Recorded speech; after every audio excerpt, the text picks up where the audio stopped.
Hello పిల్లలు, welcome to బొల్లి కథలు. మరి ఈరోజు నేను మీ ముందరికి ఒక మంచి కథతో వచ్చేసాను. ఈ కథ పేరేంటో తెలుసా? Birds in the birds. మరి పిల్లలు, కథలోకి వెళ్ళిపోదామా? అనగనగనగా ఒక ఊరిలో ఒక మిల్లును నడిపే ఒక వ్యక్తి ఉండేవాడు. అతను తన 3 కుమారులతో సంతోషంగా జీవించేవాడు. కానీ ఒకసారి ఆ వ్యక్తి అనారోగ్యం పాలవడంతో తన మిల్లుని పెద్ద కొడుక్కి, తన గాడిదని రెండో కొడుక్కి, తన పిల్లిని మూడవ కొడుక్కి ఇచ్చి చనిపోయాడు. ఆ మూడవ కొడుకు పేరే మార్కస్ ది క్యారబస్. అప్పుడు మార్కస్ తన పుస్సీతో ఇలా అన్నాడు, అయ్యో పుస్సీ, నా దగ్గరనే తినడానికి ఏమీ లేదు, కానీ ఇప్పుడు నేను నీకు ఏమి పెట్టి పోషించాలి అని అన్నాడు. అప్పుడు పుస్సీ మార్కస్తో, బాధపడకండి మాస్టర్, నేను మిమ్మల్ని ధనవంతుణ్ణి చేస్తాను అని చెప్పింది. పుస్సీ మాట్లాడడం చూసి ఆశ్చర్యపోయాడు మార్కస్. అప్పుడు పుస్సీ, భయపడకండి మాస్టర్, నేను మిగతా పుస్సీ క్యాట్స్ లాగా కాదు, నేను మాట్లాడగలుగుతాను, నేను మిమ్మల్ని ధనవంతుణ్ణి చేస్తాను అని చెప్పింది. కానీ ఇప్పుడు మీరు నాకు ఒక జత బూట్లు, ఒక టోపీ మరియు ఒక లెదర్ బ్యాగ్ ఇప్పించండి అని చెప్పింది. పుస్సీ అడిగినట్లుగానే మార్కస్ పుస్సీకి అన్నీ ఇప్పించాడు. అప్పుడు పుస్సీ తన ఇంట్లో ఉన్న 2 క్యారెట్లని తన బ్యాగులో పెట్టుకొని అడవికి వెళ్ళి కుందేలు ఉండే ప్రదేశంలో క్యారెట్లని పెట్టింది. అప్పుడు కుందేలు క్యారెట్లని చూసి తినడానికి వచ్చిన వెంటనే పుస్సీ కుందేలుని పట్టుకుంది. అప్పుడు ఆ పుస్సీ కుందేలుని తీసుకొని ఆ ఊరి రాజు దగ్గరకు వెళ్ళింది. అప్పుడు, ఓ రాజా, ఇది మా ప్రభువు అయిన మార్కస్ ది క్యారబస్ మీకు బహుమతిగా పంపారు అని చెప్పి ఆ కుందేలుని రాజుకి బహుమతిగా ఇచ్చి అక్కడి నుంచి వెళ్ళిపోయింది. ఇలానే రోజు ఆ పుస్సీ రావటం, ఏదో ఒక బహుమతి తెచ్చి రాజుకి ఇవ్వటం జరిగేది. అప్పుడు ఇదంతా పక్కనే ఉన్న రాజకుమార్తె గమనిస్తూ ఉండేది. ఒకసారి రాజు మరియు రాజకుమార్తె బయటికి వెళ్ళడం గమనించిన ఆ పుస్సీ అదే దారిలో ఉన్న ఒక నదిలో తన ప్రభువు అయిన మార్కస్ని ఈదమని చెప్పింది. మార్కస్ నదిలోకి వెళ్ళిన వెంటనే ఆ పుస్సీ మార్కస్ బట్టలను తీసుకొని దాచిపెట్టేసింది. రాజు రావడం చూసి ఒక చెట్టు ఎక్కి, కాపాడండి, కాపాడండి అని అరవసాగింది. పుస్సీని చూసిన రాజు, ఏమైంది అని అడిగాడు.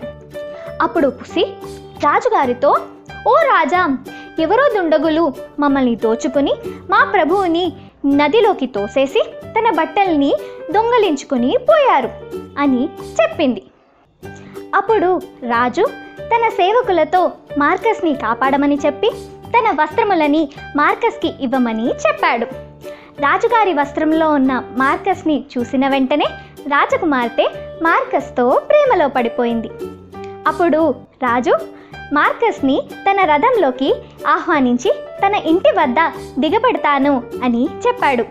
భయంగానే మార్కస్ రాజుగారి రథం ఎక్కాడు. అప్పుడు పుస్సీ వాళ్ళ దగ్గర నుంచి తప్పించుకొని వాళ్ళకంటే ముందు వెళ్ళి అక్కడ ఒక పొలంలో పనిచేస్తున్న రైతులతో ఇలా అన్నది, ఓ రైతులారా, రాజు వచ్చి ఈ పొలాలు ఎవరివి అని అడిగిన వెంటనే మీరు మార్కస్ ది క్యారబస్ ది అని చెప్పాలి, లేదంటే నా ఖడ్గముతో మిమ్మల్ని నరికేస్తాను అని బెదిరించింది. అది విన్న రైతులు భయపడి రాజు వచ్చి అడిగిన వెంటనే మార్కస్ ది అని చెప్పారు. అప్పుడు రాజు అది విని ఆశ్చర్యపోయాడు. అప్పుడు పుస్సీ ఆ ఊరిలోనే ఒక పెద్ద ఇంద్రభవనంలో నివసించే ఒక మాంత్రికుడి దగ్గరకు వెళ్ళి ఇలా అంటది, ఓ మాంత్రికుడా, నువ్వు ఏ రూపమైనా దాల్చగలవని విన్నాను. నీకు ధైర్యం ఉంటే నువ్వు ఏ రూపానికైనా మారి నన్ను ఓడించగలుగుతావా అని సవాలు విసిరిద్ది. అప్పుడు మాంత్రికుడికి కోపం వచ్చి సింహంలాగా మారిపోతాడు. అప్పుడు పుస్సీ మాంత్రికుడితో, సింహంలాగా ఎవరైనా మారి ఓడించగలుగుతారు, నీకు ధైర్యం ఉంటే ఒక చిన్న ఎలుకలాగా మారిపోయి నన్ను ఓడించగలుగుతావా అని సవాలు విసురుద్ది. అప్పుడు మాంత్రికుడికి కోపం వచ్చి ఒక చిన్న ఎలుకలాగా మారిపోతాడు.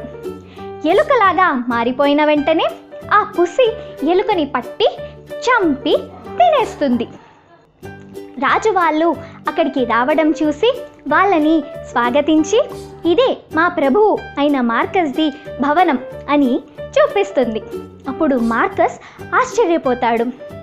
వెంటనే రాజు మార్కస్ని చూసి సంతోషించి తన కుమార్తెని మార్కస్కిచ్చి వివాహం జరిపిస్తాడు. అప్పటి నుంచి అదే భవనంలో మార్కస్ తన భార్యతో మరియు తన పుసితో అక్కడే సంతోషంగా కాలం గడపసాగాడు. మరి పిల్లలు, ఈ కథ మీకు నచ్చిందా?